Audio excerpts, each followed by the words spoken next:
For this year's two-wheeled getaway, Norm Wells and myself have been exploring South Dakota. Our base of operation on this trip was the outlaw town of Deadwood. Today, despite a government shutdown during our trip that resulted in the closure of all the national monuments we had hoped to see, Norm and I have decided to cross over the state line to explore Wyoming and the roads that surround the famous Devil's Tower.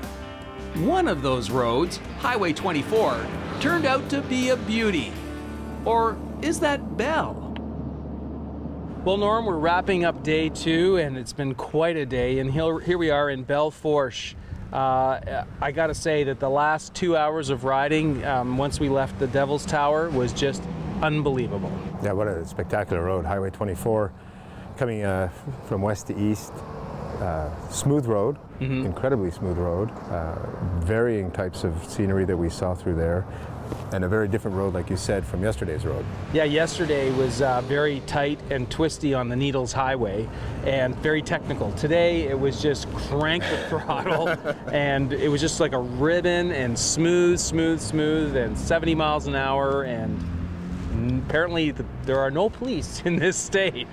Certainly in Wyoming, I didn't see any cops. And we were riding through the land of Custer and his expedition, which was really cool. Yeah, absolutely. Yeah, I didn't realize it had come up this far, but there we were. Yeah, the history all day, you know, the history with the Devil's Tower, and we actually came through Sundance, where, you know, the Sundance Kid spent some time in jail.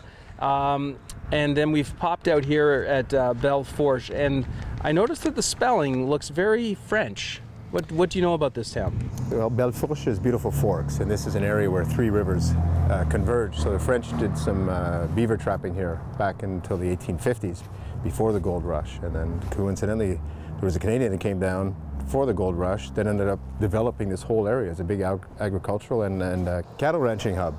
Yeah, I mean, we've been seeing cattle and cowboys, and I mean, it felt like the Wild Wild West. Definitely, for a while there. We went through some towns, like you said, with populations as low as 18 people. So what's the plan from here now?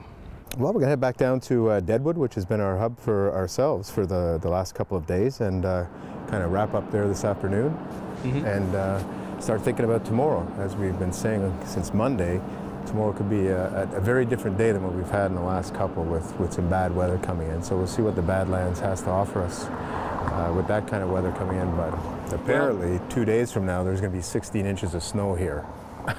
Hard to believe. It's back up to 65 degrees right now. Yeah. So, well, it's been an amazing loop, an easy one to follow. We haven't covered a pile of distance, but we've seen a lot of history and seen some great riding roads.